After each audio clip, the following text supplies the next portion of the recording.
Hello, investors. Welcome to one more interaction with Canara Robeco Equities team.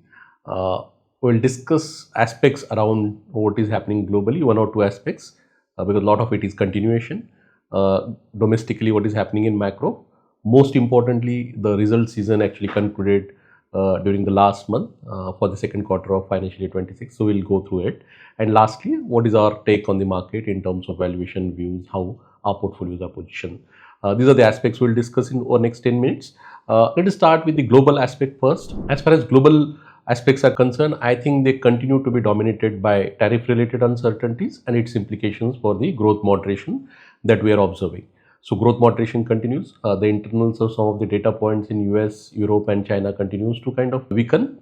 Most importantly, though, from our perspective, what we alluded to over last 2 months, that probably we are towards the end of at least the first leg of the tariff settlement, and we are expecting at any point in time or next probably few weeks or month this to kind of in a way start concluding, whether it happens fully in one go or whether it is tranches that we'll see. Second trend globally has been lately around what is happening on tech stocks as well as cryptocurrencies, and as we have been alluding to again last probably 2 months, that we see a little bit of over exuberance there, clear irrationality in some of the asset classes, and it has started actually in a way play out on the negative side as far as the cryptocurrencies are concerned. Cryptocurrencies are down anywhere between 25 to 35% when you look at it over last 3 months. At some point in time, if the AI related theme actually doesn't get monetized as fast as the market is discounting, and our belief is market is discounting it much faster than how it is likely to play out as far as the enterprise AI usages as well as the consumer AI usages are concerned, we see there is a possibility of in a way a risk in that part of the market, because that market has been the one which has been actually holding up the entire US market over last few quarters. That's second. Third trend that we are observing is that as far as China is concerned, its exports has actually changed the color, and we are clearly seeing transshipments, which effectively means that you don't sell it directly to the end market, but you sell it through the other markets. And what it is leading to is that while the China's trade with the US and exports with the US is reducing, its transshipments are increasing, and thus the China continues to actually in a way deflate the world through exports at a lower price. And I think that's, at least to us personally as an organization, that seems like the biggest worry to me also, that you have a large exporter who's deflating the world, and so spreads are compressing in lot of global trade supply chains, and that continues to be a theme. And that's also what is reflecting in a lot of emerging markets, and even in India, when you look at the WPI, manufacturing inflation, that has been in negative territory or zero for last almost 8 to 12 quarters, which is a worrying sign. So these are the three clear trends that we are observing on the global side. First, tariff related stuff, particularly from our context, we think that we are closer to the probably some resolution on it. Second, the cryptocurrencies, the AI tech boom, as well as the commodity prices, particularly precious commodity prices, we see part of that market actually going through risk in terms of price damages, and one has already gone through. And third, we are seeing basically China continues to deflate the world through its exports through transshipments. And the third, to me, from a nominal GDP growth rate perspective, from inflation perspective, likely to be something which continues to undershoot the inflation, leading to undershooting of inflation across the emerging markets. So these are the three global trends. They are of course clearly reflecting in how FIIs are behaving. Generally, FIIs barring, of course, India is unique in its earnings valuation context for last few quarters. But as far as other emerging markets are also concerned, generally there has been some tactical trades, but barring that, the flows have been specific to Korea, Taiwan, and one or two other emerging markets which are more part of the AI value chain rather than anything else.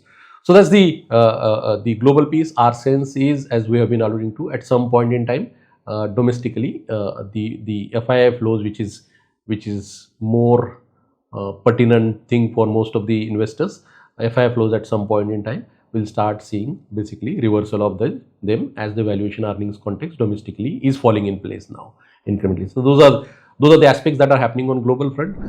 Domestically, I think the macros have remained healthy. They remain healthy. The only macro I think which gradually seems to be kind of turning the corner and is little bit of worry, and which is also putting pressure on the currency, is the internals of current account deficit through gold and through lack of exports post the US putting tariffs on India are showing up in terms of little bit of a strain.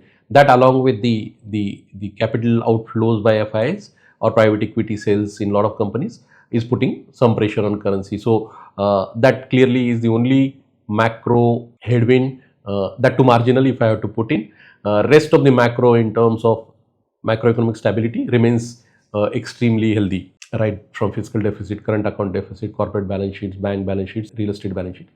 Everything remains healthy. The challenge continues to be the undershooting of inflation, because that undershooting of inflation flows into nominal GDP growth rate, and that's where nominal GDP growth rate has been undershooting persistently. We have moved down over last 4 or 5 quarters from 11.5% of nominal GDP growth rate to the latest numbers which were reported, where real GDP growth rate was very good, 8.2, 8.3%, but the nominal GDP growth rate was just 8.7%, which is the deflator is reducing, which is the inflation has been actually coming off, and that shows up in the nominal GDP growth rate. And nominal GDP growth rate is very, very critical for the corporates in terms of the top line growth of all companies. So I think predominantly a little bit of current account deficit and undershooting of inflation remains a worry. We hope that RBI will actually respond to it aggressively, because growth is becoming a bigger challenge than the inflation in terms of nominal GDP growth rate. So that's where the macro is nothing to worry, largely stable, barring probably small hiccups here and there. Coming to earnings, we concluded the corporate earnings growth. We have been actually suggesting or alluding that financial year 25 was cyclical earnings bottom, and you will see earnings recovering as the liquidity in the market improves, as the credit growth recovers, as the inflation recovers, as the government capex normalizes, as the private capex normalizes from the lows in FY25. I think a lot of it is actually underway. On top of that, government of course clearly has created the consumption basically push through whether it is state social welfare schemes or GST cut now, which led to 1.5 to 2 lakh crore rupees of additional spending effectively, or tax benefits. On top of that, basically about 1 lakh crore rupees of personal income tax that they gave last budget. So put together, that 5 lakh crore rupees of additional consumption boost has also been created, and as a combination of all the factors that I spoke, we see cyclical earnings recovering, and that is already underway. The first quarter was and I'm just taking Nifty for explanation purpose, was 5-6% earnings growth. This quarter Nifty or BSE 100 has already reached 8 to 10% earnings growth, and as we see it and as the consensus has penciled in, you are gradually likely to move back to double-digit earnings growth in next 2 quarters in financial year 27.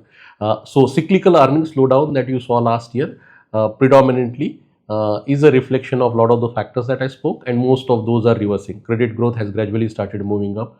The monsoon has been good. Inflation gradually will move back up, which helps the top line growth. Your rural real wages have been good. Consumption push is there from government side. So when I combine a lot of these factors, it reflects in the way the consensus is building in the incremental earnings growth, and incremental earnings growth is likely to move back to double digit and mid double digit as you go into financial year 27. So that's the consensus.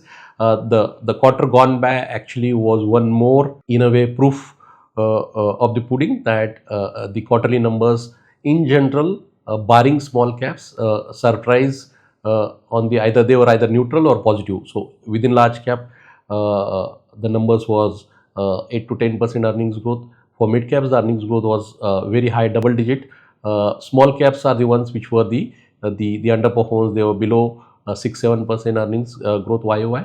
So when I look at that, and when I look at where the expectations were, generally the numbers have largely beaten the expectations, or they are along the expected line, except for the small cap. So that's where the earnings are, and at the cost of repetition, as we say, cyclically we are seeing the earnings gradually coming back from financial year 25 lows, which was 5%, to in the first half 6-7%, 8%, and as you go into second half in financial year 27, we see it going to the double digit, mid double digit number as consensus is penciling in. We don't see much of a risk on those numbers. Now in that context, market trades at roughly 20 times for large caps, and more than 25 times for mid cap and small cap. So as far as large caps are concerned, as far as the consumption basket is concerned, we see valuations being a benign, either because of the valuation numbers themselves or because of the low expectations, particularly in some part of the consumption and the push that government has given on the consumption. But as you go into mid cap, small cap, we still find that it is more of a stock pickers market. We should pick and choose. Broad basis, they are trading at fairly expensive valuation, roughly 15 to 20% more valuation than historical levels. So the earnings have to really surprise. Mid cap still continue to hold well in terms of earnings growth, roughly mid to high single digit for coming quarters based on the consensus number. But as far as small caps are concerned, they are trading at more than 25 times, and their consensus earnings are actually tapering down gradually over last few quarters, and that's a worry. So when we look at market, largely over last 1 year, the returns have been roughly anywhere between -5 to +5, depending on which part of the market you were there. And that was consolidation phase, given the valuation earnings context that was present in financial year 25. But as the earnings context change, we see market gradually actually rolling over and moving to 27 and 28 earnings. And as that happens, one should expect basically modest earnings-led kind of return expectation that investors should have, given the valuation context, because valuations still on an absolute basis are not very cheap. Probably large caps are fair valuation zone, but rest of the part of market is clearly still a little expensive, at least 15 to 20% expensive than where they should be. So either the earnings have to surprise positively, or investors have to accept more modest returns over next 1-2 year basis the valuation that is there. So that's how we are looking at the various parts of the market. So given this, to summarize, our valuation, our market view remains that a consolidation with upward bias basis the earnings rollover. That's the single line consolidation of all the thought processes that we have as far as market is concerned today. In terms of our portfolios from a portfolio positioning remain overweight on auto, non-auto consumer discretionary, platform companies, fintech companies, pharmaceutical, telecom, aviation, hotels, hospitals. Industrials is still overweight, but specifically through cable companies, through transmission and distribution companies, through renewable companies, through defense companies. Rest of the pieces in industrials, we have gone underweight. So those are the parts of the market where we are overweight on. We are underweight on the oil and gas and metal sector. Those are the two clear large underweights. IT is still underweight, FMCG is still underweight, but IT and FMCG relatively are more marginal underweights as compared to oil and gas and metals, where we have sizable underweight. So that's largely the marketplace from a last month's perspective, and generally from outlook perspective from our side. Thank you.